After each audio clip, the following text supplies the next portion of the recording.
Olá, pessoal, como estão? Espero encontrá-los bem. Vamos iniciar, então, o nosso conteúdo da disciplina de projeto integrador, que diz respeito, basicamente, à educação em saúde, tá? Essa aula, vocês vão ver, ela tem não tanto conteúdo teórico muito grande, muito pesado, mas muito mais provocações e questionamentos aí para que possa haver uma reflexão, né? Possa cada um mesmo olhar para si, olhar para o que pensa sobre esse tema aqui, na tentativa de pensarmos até o final do semestre em desenvolver uma ação educativa bem legal, bem criativa, bem diferente e que, de fato, coloque em prática o que nós vamos discutir, iniciando hoje e aí ao longo do semestre, tá bom? Eu vou diminuir a minha carinha aqui, para que fique somente o conteúdo aqui dos slides, tá bom? E vamos iniciar, então, nosso primeiro questionamento, que eu já trago aí para vocês, né? O que é para você ensinar, né? O que você entende sobre ensinar? Vocês vão ver que, eu espero, né, que isso aconteça, que o tempo todo nós possamos pensar no nosso foco principal como educação e saúde, porém, que vocês possam refletir na visão, na perspectiva de vocês mesmos enquanto estudantes, né? Como vocês estão se havendo aí na graduação agora. Vocês vão ver que muito do que eu vou falar, do que eu vou propor aqui como reflexão, tem bastante a ver com a nossa própria prática aqui dentro da UnoOeste mesmo, tá bom? Bom, então o que é, né, ensinar? Será? Cada um pensa aí para si, mas será que é somente transmitir informações, conhecimentos, ou seja, passar, né, um conteúdo teórico, alguma coisa assim? Será que divulgar notícias, divulgar campanhas, entregar folhetos, fazer propaganda na televisão, isso é educação em saúde? Estamos também falando de ensinar em saúde? Será que eu tenho mais uma ideia de que é preciso eu convencer as pessoas daquilo que eu acho certo, ou do que a teoria, do que os livros, os artigos dizem que é certo? Então, a minha função enquanto educadora em saúde é persuadir as pessoas, inclusive até, podemos pensar até em obrigá-las a realizar alguma coisa que eu acho certo, ou que é certo, e a literatura diz que é certo? Ou será que vocês podem ter pensado, não é obrigação do profissional de saúde? Acho que não. A gente está falando de ensinar com o professor, né? O professor é lá na escola, enfim, o profissional de saúde faz outra coisa, não exatamente ensinar. Ou será que pensaram assim, bom, pode até ser que ajude, acho que é importante, mas acho que não é tão importante assim, para que eu tenha que aprender, ter uma disciplina somente sobre isso na faculdade, né? Então, vamos pensar mais um pouquinho sobre isso. Normalmente, né, tradicionalmente, o que se tem, pensando em educação e saúde, no ensino às pessoas em conteúdos de saúde, tradicionalmente, então, é somente a transmissão de conhecimento. É só isso que acaba sendo feito, tá, gente? Óbvio, tem várias outras coisas, mas vamos partir desse ponto aqui, que é o mais tradicional, para depois a gente evoluir um pouquinho. Então, o que normalmente se faz? Eu vou lá, digo para a pessoa assim, viva bem, né? Você precisa cuidar da sua saúde, faça exercício físico, tome banho, mantenha higiene, coma bem, tome seus remédios na hora certa, do jeito certo, né? E daí, fico pensando, será que na cabeça aí das pessoas, de quem está ouvindo esse monte de ordem que a gente está dando, né, normal para a gente, eles vão falar, sim, senhor, sim, senhora, eu vou dizer tudo isso que você está pensando. Mas como? Como que eu vou tomar o meu remédio? Qual que é o jeito certo de tomar esse remédio? Comer bem. O que é comer bem? Né? Eu tenho que comer, né? Eu tenho que comer bem, coma verduras, não frituras, isso, aquilo, tá? Como, né? Higiene, eu tenho condições de ter higiene, eu sei exatamente a forma certa de manter essa higiene. Então, quando a gente somente transmite as informações, ou a gente diz o que é certo de se fazer, muito provavelmente a gente pode estar causando até mais dúvidas e mais questionamentos na cabeça das pessoas. Então, assim, quando eu faço somente isso, qual que é a consequência, né? Quando eu, então, simplesmente transmito esse conhecimento dou esse comando, dou essa ordem, digo para as pessoas o que é certo, qual que é a consequência disso? O que nós podemos pensar, né? Será que as pessoas estão prestando atenção enquanto eu estou fazendo dessa forma? Toma banho, faz isso, faz aquilo, né? Então, eu coloco aqui para vocês essa imagem, né? Uma ilustração aqui, real, para ver que é real, com um contexto muito próximo aí do que a gente vê de educação em saúde. Então, eu tenho um profissional que estamos partindo do princípio que é da saúde, está aqui de branco e tal, conversando com as pessoas aqui. Ela em pé, na frente, as pessoas sentadinhas aí ouvindo. Vemos que tem um público variado, né? Tem criança, tem homens adultos, tem mulheres adultas com bebê, enfim. Será que todas essas pessoas estão prestando atenção da mesma forma? Ou seja, o conteúdo está sendo apreendido, absorvido da mesma maneira? Tem espaço para questionamento? Quantos aqui vão levantar a mão muito tranquilamente e colocar uma dúvida, né? Colocar algo aí a se pensar, uma outra ideia? Será que vão ter vergonha? Não vão se sentir à vontade para fazer isso? No final das contas, será que essas pessoas aqui todas vão acabar acatando tudo que foi falado? Né? Sim, senhor, né? Como eu coloquei no slide anterior. Sim, senhora, eu vou fazer tudo que você está me falando que é para fazer, porque isso que você, profissional que estudou, está falando, então é o certo, né? Então, por último, né? Última dúvida aqui. É possível, com isso, ter uma mudança de comportamento, então? Né? Se é que é um problema, se isso que está sendo falado por essa profissional aqui é um problema para essas pessoas que, vamos pensar, qual seria o problema que bate com todo mundo aí, que é o mesmo, que é tão importante para o homem adulto, para a mulher com bebê, para a mulher solteira, para uma criança, né?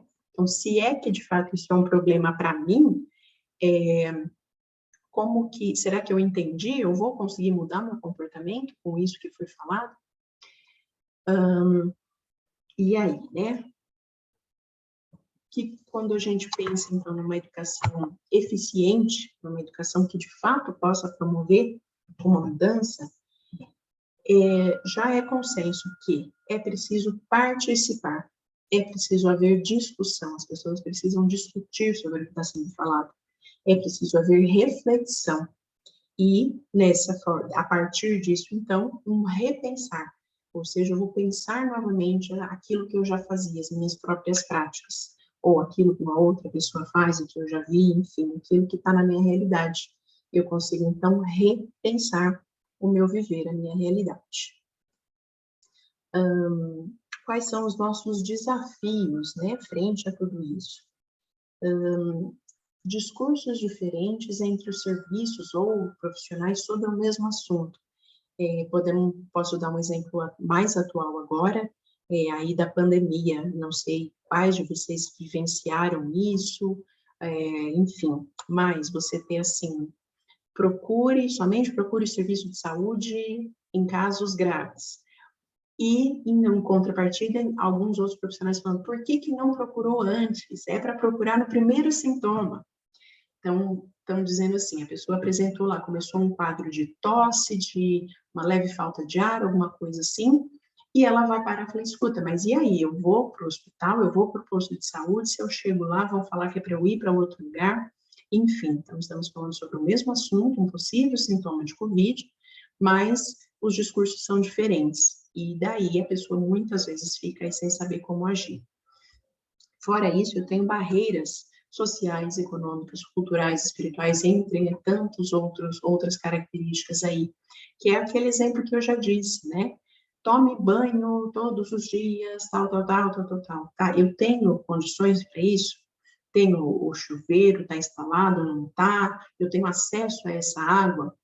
A comida boa, eu tenho como conseguir, e não estamos dizendo somente a questão de gastar o dinheiro, o que é caro, o que é barato, mas é o acesso mesmo, né? A palavra acesso é muito importante aqui.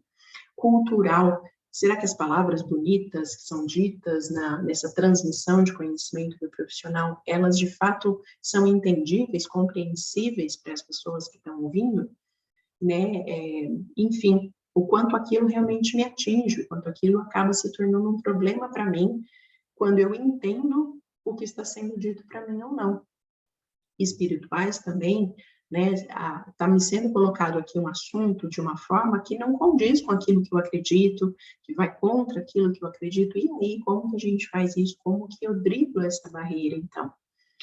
Também, será que está sendo considerado aquilo que a pessoa já sabe sobre o assunto, ou o que ela sente, ou pelo menos o que ela pensa sobre o que está sendo abordado?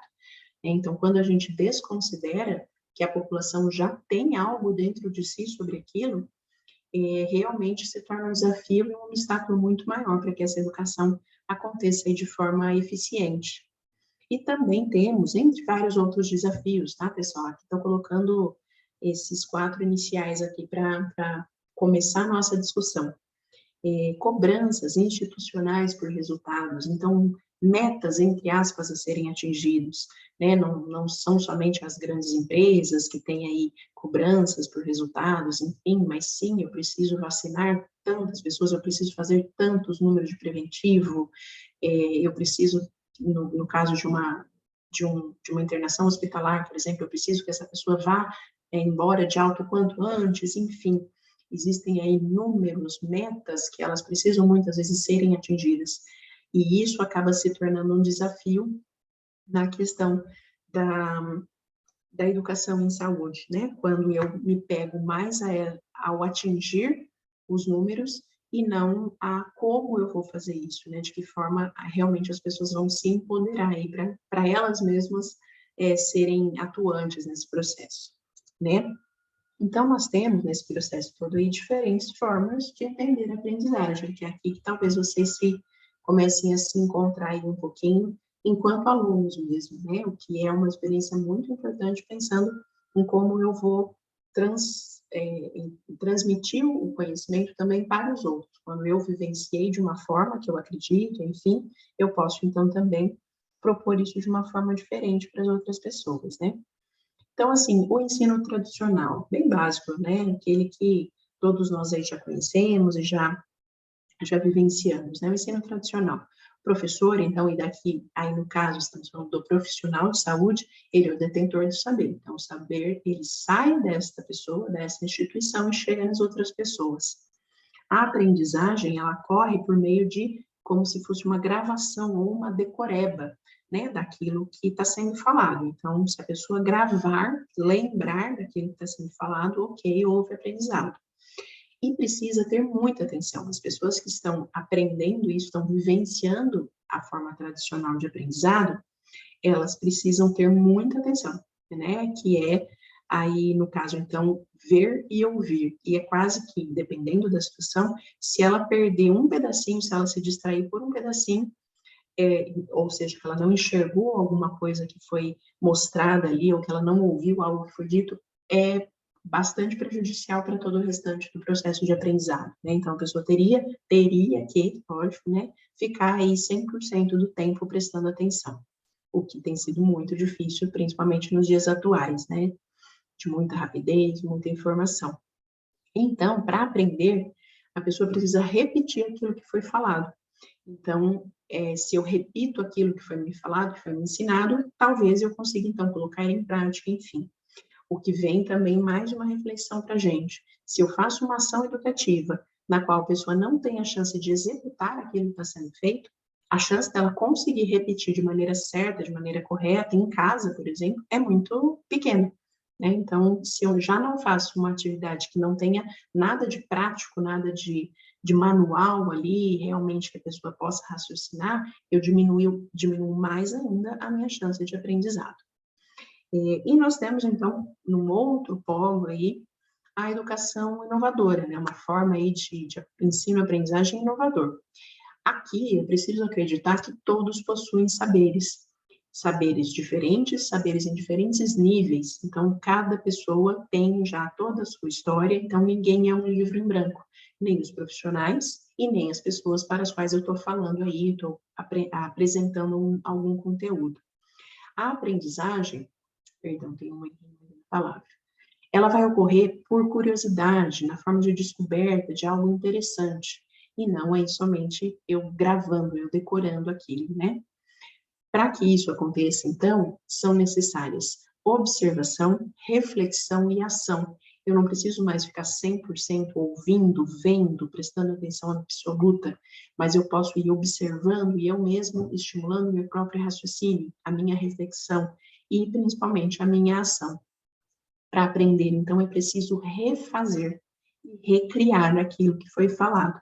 Então, é preciso haver a possibilidade de que isso aconteça, preferencialmente ali no momento mesmo da ação e tal, para que as pessoas tenham a possibilidade, então, de refazer, de recriar. Então, eu não preciso fazer igualzinho o que foi falado, eu posso fazer da minha forma.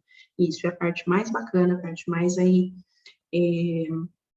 curiosa, né, dessa metodologia inovadora de ensino-aprendizagem.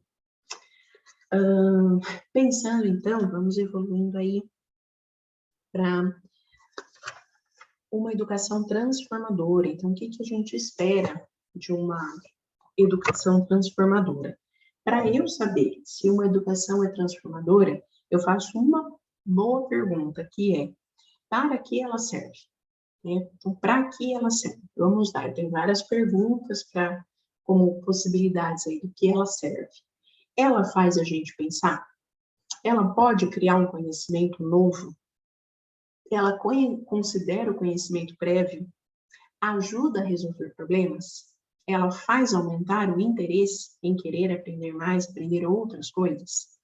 Se a resposta para alguma dessas perguntas, ou para várias delas, for sim, então sim, essa educação que a gente está fornecendo provavelmente é uma educação transformadora. E é aqui que eu quero que vocês se reconheçam enquanto estudantes, né? Na proposta de um currículo diferente, um currículo diferenciado, que de fato proponha toda essa transformação aqui, né? Quando então a gente pensa, a gente cria algo novo, a partir daquilo que a gente já tem, na possibilidade de resolver problemas e querendo cada vez conhecer mais coisas, aumentar ainda mais o nosso conhecimento. Bom, ok, estamos na educação transformadora, né? Ainda assim, o que eu vou poder oferecer para as pessoas, né? De que forma eu vou oferecer o saber, né? Então, vamos refletir um pouquinho na diferença entre o saber popular e o saber técnico. O saber popular, gente, e temos diversas formas, e é até difícil achar exemplos, porque são tantos exemplos que se fosse para citar todos, né?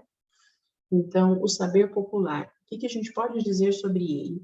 Ele é vasto, ele é imenso, e ele é sobre tudo, tá? Porém, não de forma sistematizada. Então, o que eu quero dizer com isso? Ele não está nos livros exatamente, pode até estar, mas não necessariamente. Ele não é o mesmo, ele não acontece, então, de forma sistematizada entre uma pessoa e outra, entre uma família e outra, entre a cultura de um povo e a cultura de outro povo, né? Então, as pessoas sabem do que sabem, elas sabem das suas vivências, porém, isso é passado no boca a boca, passado nos costumes, não é sistematizado. É isso que eu quero dizer aqui com sistematizado.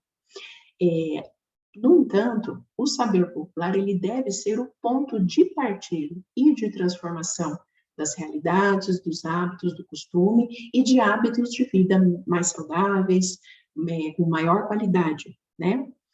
E para que esse saber, então, saia do popular ou não fique somente no popular, esse grande conhecimento possa se expandir e se tornar algo novo, é preciso contar com o apoio técnico-científico. Então, é aqui que nós entramos enquanto profissionais de saúde. E é aqui que a gente pode ajudar essas pessoas, com seus conhecimentos, a sistematizar um novo comportamento, um novo conhecimento que possa levar a uma vida de mais qualidade, né? E o saber técnico, então? O saber técnico aqui, ele não deve impor ou dominar. A gente não pode acreditar que o que eu sei é maior ou melhor do que aquilo que a outra pessoa sabe, né? Ele somente é diferente. O saber técnico aqui, para que ele sirva para alguma coisa, porque se eu não fizer dessa forma, ele só está servindo para mim, para o meu conhecimento, né? Então, para que ele seja transmitido para as outras pessoas, ele deve ser horizontal, então, acreditando que todas as pessoas estão em horizontalidade, né? Estamos no mesmo nível aqui de importância. ele tem que ser bidirecional, ou seja, ter as duas direções, eu ofereço e eu recebo, e é a mesma coisa para todas as pessoas envolvidas no processo. E tem que ser democrático, tem que permitir a fala, o direito de escolha de todas as pessoas envolvidas também no processo. E o mais importante, fazendo um contraponto, então, que eu acabei de falar do saber popular, que deve ser o ponto de partida, o saber técnico, obrigatoriamente, não é o ponto de partida, tá? Então, para que eu valorize o saber popular, eu preciso entender que não é a partir do conhecimento técnico-científico que eu vou começar as minhas ações educativas, mas sim do que já é conhecido, do que já é habitual, do que é importante e valorizado para aquelas pessoas, aquela comunidade que eu estou conversando, com quem eu estou conversando, né? E aqui uma frase muito bacana, que é antiga, porém muito verdadeira, independente do seu tempo, né? Então, o conhecimento, ele é socialmente construído, e a sua reconstrução é uma ação coletiva que contém o individual. Ou seja, para eu reconstruir algo, para eu melhorar, para eu aprimorar alguma coisa, eu preciso de uma coletividade. E essa coletividade precisa contemplar cada indivíduo que está dentro disso, certo? Então, o conhecimento de cada um é importante. Então, precisamos ter muito em mente que o conhecimento popular e o conhecimento técnico, eles são distintos, ou seja, cada um tem as suas características, mas eles não são opostos, né? Então, o meu não é melhor que o dele, não é para ir em direção contrária dele, porque senão, de fato, é isso que vai acontecer, né? Cada pessoa vai pensar para um lado, a população de uma forma e os profissionais de outra, e esse conhecimento nunca vai ser unido, nunca vai voltar para o mesmo ponto, e, então, promover uma vida mais saudável, uma vida de maior autonomia, né? Bom, pensando nisso, né, então, em como utilizar aí o saber popular, fazer com que as pessoas tenham participação, vem esse conteúdo aqui que ele é bastante importante, que é a participação popular. E assim, pessoal, a participação popular, o que significa, né? Fazer parte ou tomar parte de algo, tem várias definições, né?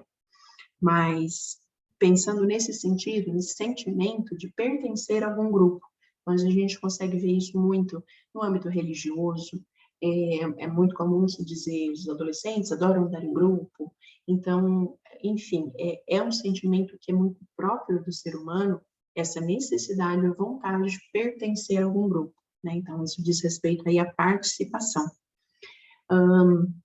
A participação popular, aqui no caso, pensando bem em relação à saúde mesmo, ela é garantida na nossa legislação. Então, acredito que vocês já tenham tido aproximação com isso, mas na Constituição de 1988, a nossa última, vocês sabem lá, tem alguns parágrafos que são garantias aí da saúde. Então, saúde é direito de todos, o dever do Estado, né? E a própria Constituição, então, traz outros itens dentro nessa defesa da saúde, e um dos itens é a garantia de participação comunitária e um controle social efetivo dentro do SUS, dentro do Sistema Único de Saúde. Então, isso quer dizer que eu tenho garantido por lei que as pessoas precisam participar de forma efetiva.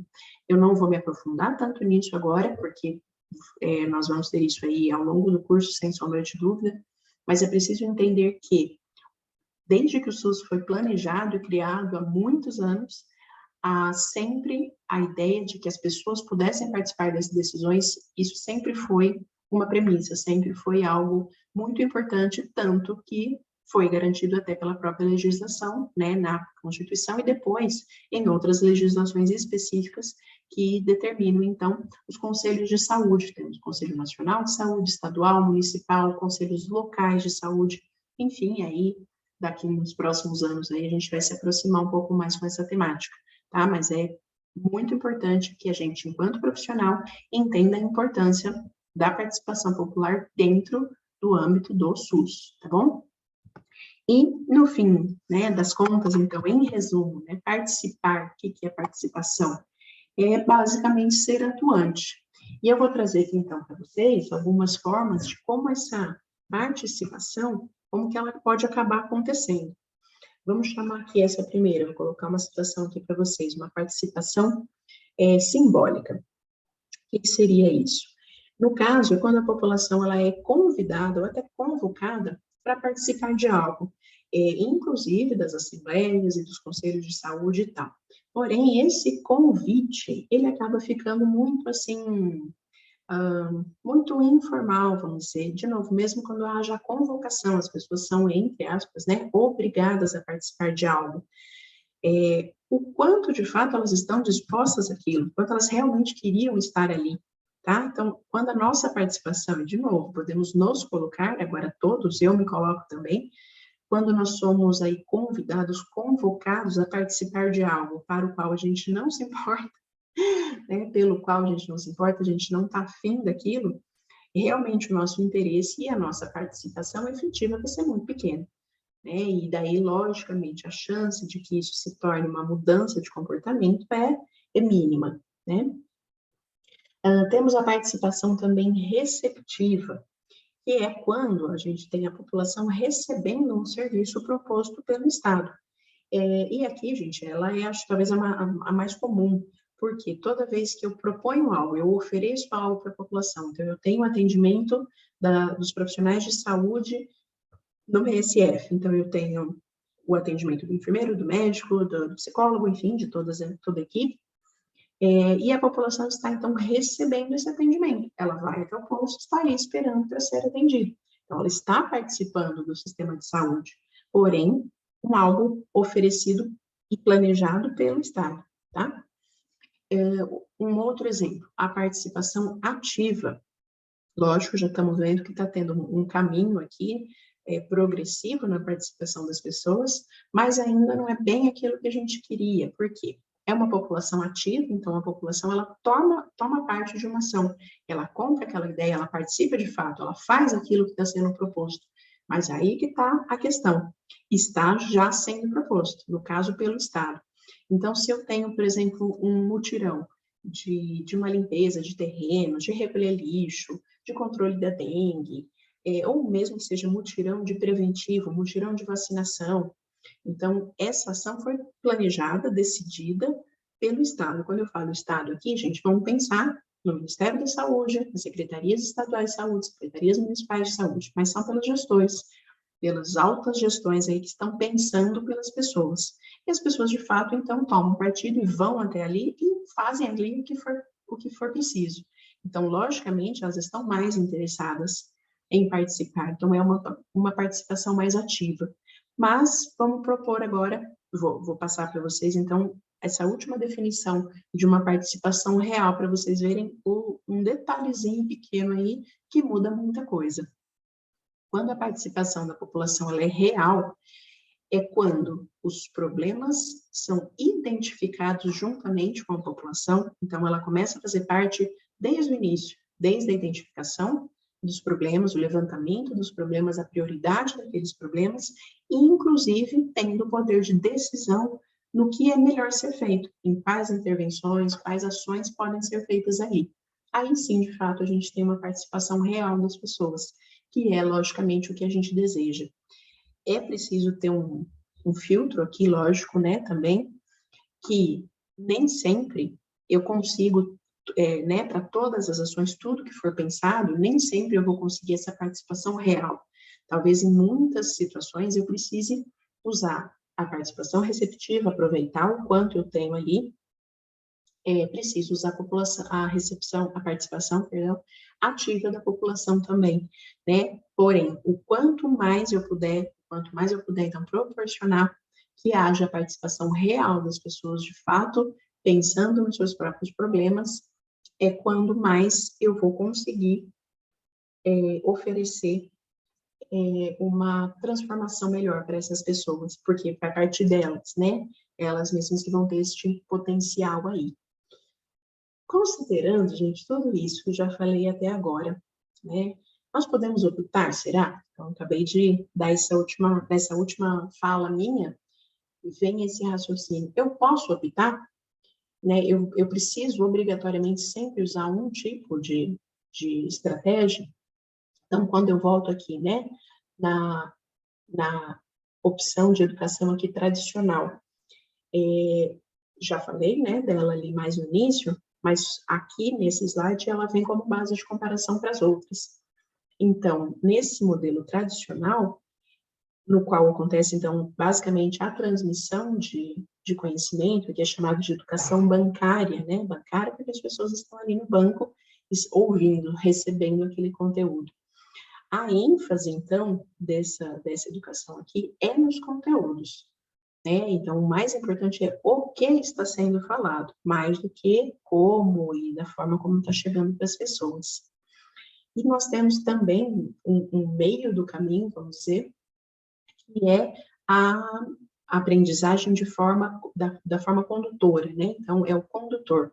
Aqui a ênfase é nos resultados, ou seja, se eu tiver dentro da minha população, se eu não tiver mais nenhum caso, por exemplo, de tuberculose, é ótimo, perfeito, eu atingi o meu resultado, é isso que importa, né? Então, e que tem sim seus méritos, logicamente, para algumas situações, talvez de fato eu tenha mesmo que pensar nos resultados, né?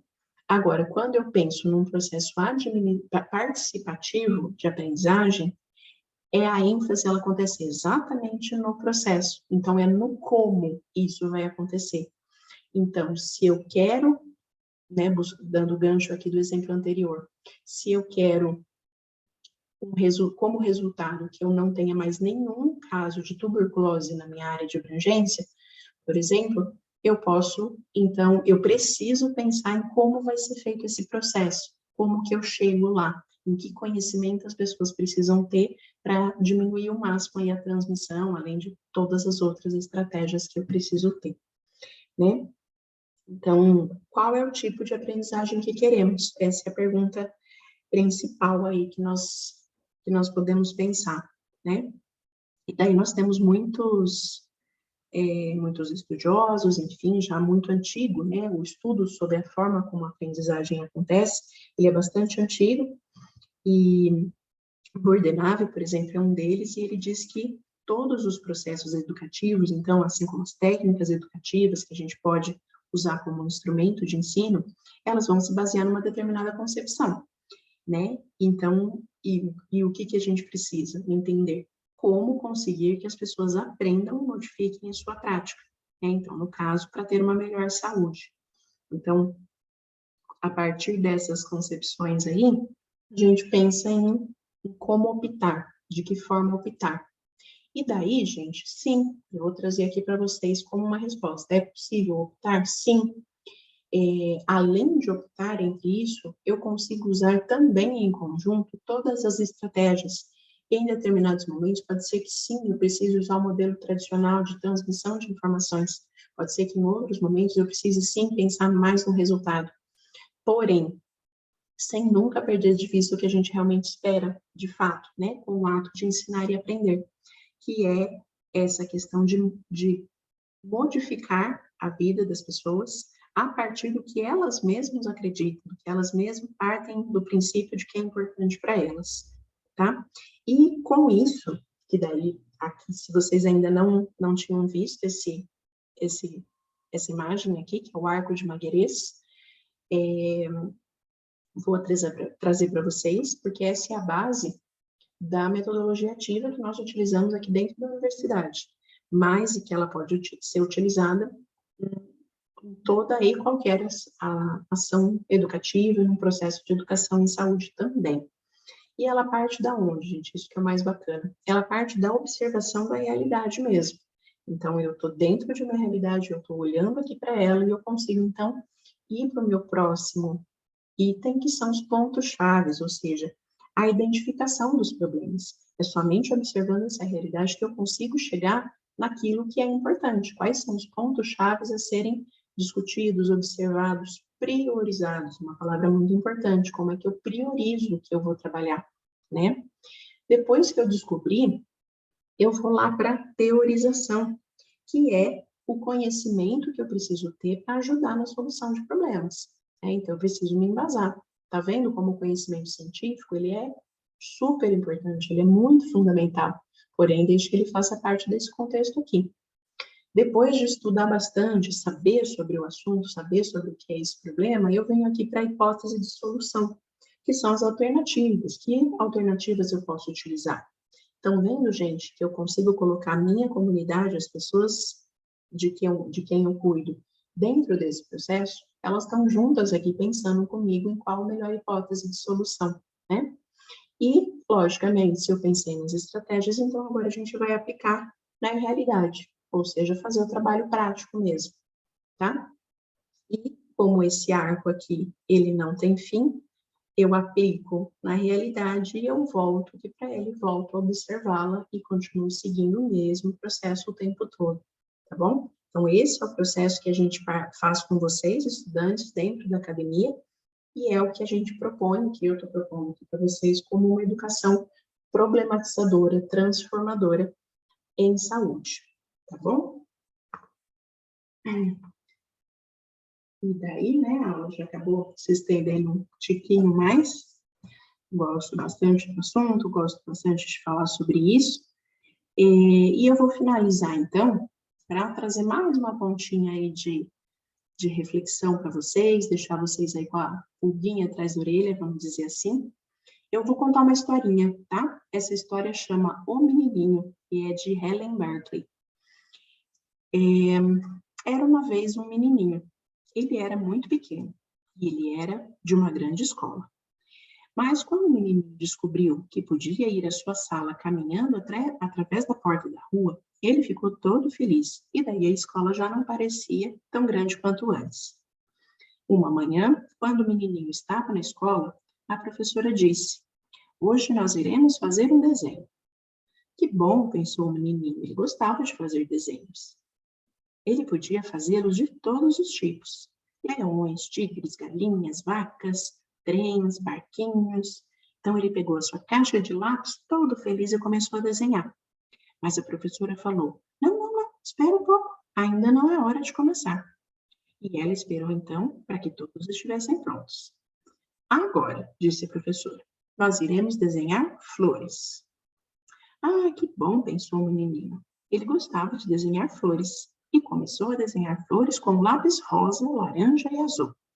Mas a professora disse: esperem, eu vou mostrar como fazer. A flor é vermelha e o seu caule é verde. Assim. Então, ela fez o desenho e disse: agora vocês podem começar. Então, ele olhou para sua flor, ele gostava mais dela, sabe? Mas ele não podia dizer isso. Então, ele virou o papel e desenhou uma flor igual à da professora, uma flor vermelha com caule verde. No outro dia, quando o menininho estava em aula, já no ar livre, a professora disse: hoje nós iremos fazer alguma coisa com o barro. Ai, que bom, pensou o menininho. Ele gostava de barro. Ele pensou que podia fazer todos os tipos de coisa com barro. Fazer bichinhos, fazer caminhões. E ele começou a amassar a sua bolinha de barro, mas a professora disse: não, esperem, não é hora de começar. E ela esperou para que todos estivessem prontos. Agora sim, nós iremos fazer um prato, disse a professora. Que bom, pensou o menininho. Ele gostava de pratos de todas as formas, de todos os tamanhos. Mas a professora disse: esperem, eu vou mostrar como se faz. E ela mostrou a todos, todo passo a passo, para fazer um prato fundo. O menininho olhou para o que ele já tinha feito, e ele gostava mais do seu prato do que do da professora, mas ele não podia falar isso. Então ele amassou o seu barro numa grande bola novamente e fez um prato igual ao da professora, e era um prato fundo. E muito cedo, o menino aprendeu a esperar e a olhar e fazer as coisas exatamente como a professora. Muito cedo, ele não fazia mais as coisas por si próprio. Então aconteceu de um menininho e sua família mudarem para uma outra casa, em outra cidade, e o menininho tinha que ir para outra escola. Essa escola era ainda maior que a primeira. Não havia porta da rua para a sua sala. Ele tinha que subir grandes degraus até sua sala. No primeiro dia, ele estava lá e a professora disse: Hoje nós vamos fazer um desenho. Que bom, pensou o menininho, né? Ele gosta de desenhar. Mas ele ficou esperando que a professora dissesse o que fazer. A professora não disse nada, ela apenas andava na sala. Então ela chegou até o menininho e disse: Você não quer desenhar? E ele disse: Sim, mas o que vamos desenhar? E ela respondeu: Eu não sei, até que você faça, disse a professora. Como eu posso fazer? Perguntou o menininho. Da maneira que você gostar, você pode fazer qualquer coisa, disse a professora. Mas qual cor eu vou usar? Disse o menino. E ela disse: Se todo mundo fizer o mesmo desenho e usar as mesmas cores, como é que eu vou saber quem fez o quê? E qual é o desenho de cada um? E o menino disse: Eu não sei. Então ela fala: Pode desenhar o que você quiser. Então ele começou a desenhar uma flor vermelha com um caule verde. E é isso, pessoal, né? Qual é a educação que queremos? É essa última reflexão que eu deixo para vocês.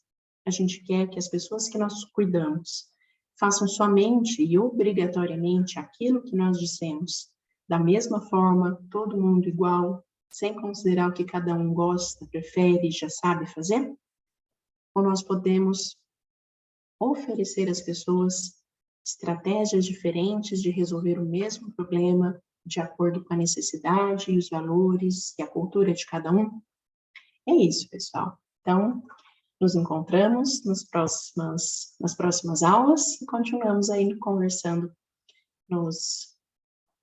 de forma online, por enquanto, tá bom? Agradeço pela atenção até agora. Fica aqui o meu e-mail e todo o conteúdo, então, que eu utilizei para essa aula, além de vários outros materiais que possam embasar vocês nas ações educativas, vão estar postado aí, então, para vocês, tá bom?